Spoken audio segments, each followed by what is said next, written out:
In a Chicago high school senior, Ferris Bueller fakes an illness in order to stay home. His parents believe he is really sick, but his sister Jeannie doesn't think so. As a result, he stays home. In class, the teacher can't find Bueller. One of the students says he is sick. Ferris' best friend, Cameron Fry, has also stayed home. Ferris calls him and asks him to visit. Cameron says he's sick, but he's actually a hypochondriac. The school principal, Edward Rooney, calls Ferris' mom. He informs her that Ferris is not taking his studies seriously and is constantly skipping classes. This is his 9th truancy. The mom says that he is really very sick. The principal doesn't believe Ferris and decides to prove it. In a conversation with the secretary, he says he will catch him.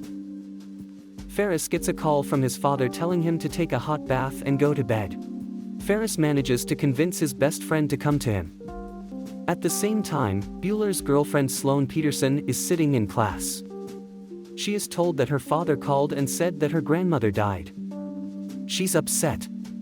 This situation with her grandmother's death is reported to the principal by his secretary. He asks her who Sloane is friends with. She says with Ferris. The principal suspects that this is Bueller's shenanigans. At that moment, the principal gets a call from Sloane's father. Rooney thinks it's Ferris calling and starts being rude to him. At the same second, the assistant gets a call from Ferris himself.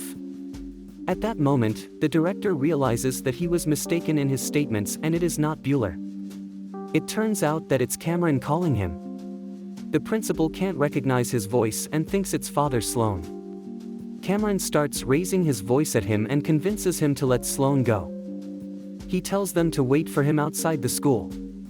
Ferris is not happy with these words and says to Cameron, "How are we going to pick up Sloane if Rooney is there?" Ferris says that Cameron messed up and to make things right, he's asking for a favor. They arrive at Cameron's father's garage.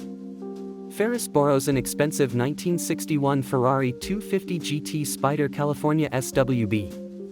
There weren't more than 100 of them made. His father spent 3 years restoring it. Cameron is not happy and says his father knows her mileage and would easily find out. Ferris says they'll drop the Millie by driving it backwards. Cameron is alarmed, but Ferris promises they'll get the car back in original condition. They drive out to meet Rooney and Sloane.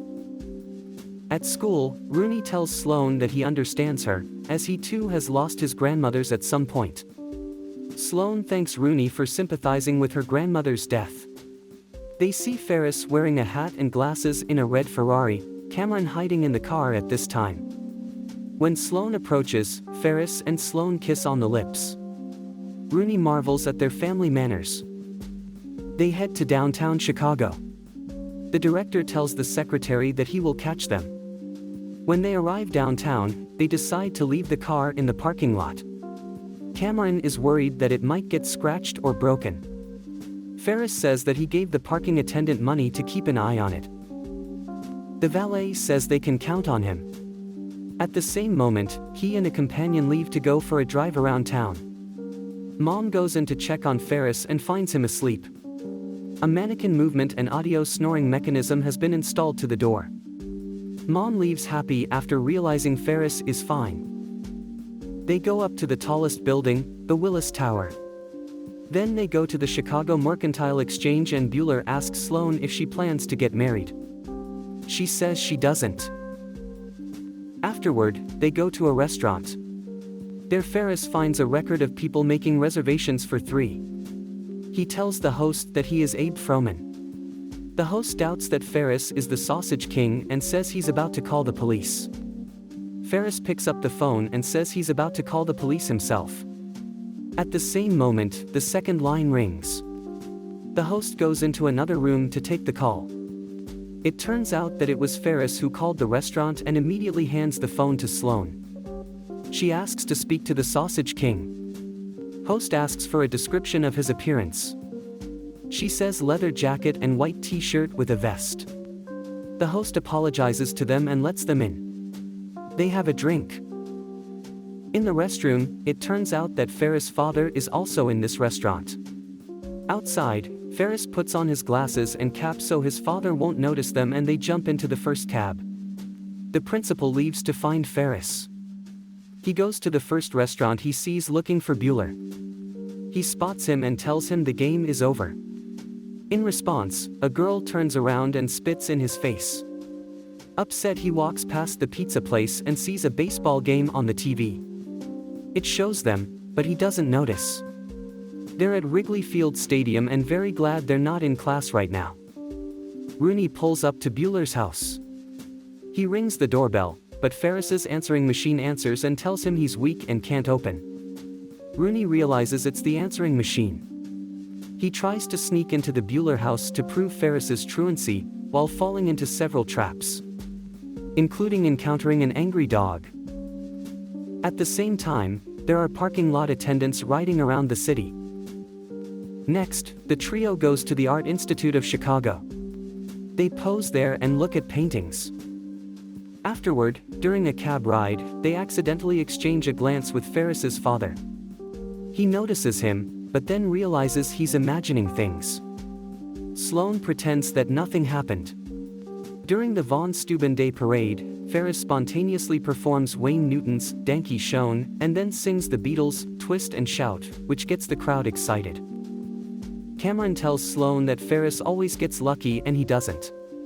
At the same time, Jeannie is upset that the whole school is supporting Ferris. She skips class and comes home to confront him. Jeannie goes up to her brother's room and finds a mannequin there. At that moment, she hears a sound and thinks it's Ferris. Jeannie is surprised by Rooney's presence in their house and knocks him out. When Jeannie calls the police, Rooney regains consciousness and goes into the backyard, accidentally leaving her wallet behind. At the same time, a tow truck picks up Rooney's car. When the police arrive, they don't believe Jeannie and arrest her for making a false call. While waiting for her mother to pick her up from the police station, she meets a juvenile delinquent who advises her not to worry so much. The friends pick up the Ferrari from the parking lot and head home. Discovering many extra miles on the odometer, Cameron goes into a stupor of shock. To make him feel better, they go to the pool. Cameron falls off his chair into the water and Ferris saves him. Back at Cameron's house, Ferris jacks up the car and puts it in reverse gear to rewind the odometer. It doesn't work, and Cameron finally comes to his senses, venting his anger against his overbearing father. Repeated kicks to the car cause the jack to fail, and the car is flung in reverse over the wall into the ravine below. Ferris offers to take the blame, but Cameron declines the offer and decides that he will stand up to his father. Meanwhile, Mrs. Bueller arrives at the police station and talks to a police officer. She discovers Jeannie kissing a criminal and takes her away from there. Ferris brings Sloane home and realizes that his parents should be home any minute. As he rushes at a run through the neighborhood, Jeannie nearly runs him down while driving his mother home. Mom didn't notice him. Jeannie drives faster, trying to get home and expose her brother. Ferris gets to the house first, but finds Rooney there. He shows him the key to the house. Jeannie breaks into the house when their mother complains to their father about her behavior. Jeannie discovers Rooney threatening Ferris, and thanks Rooney for helping to bring Ferris back from the hospital.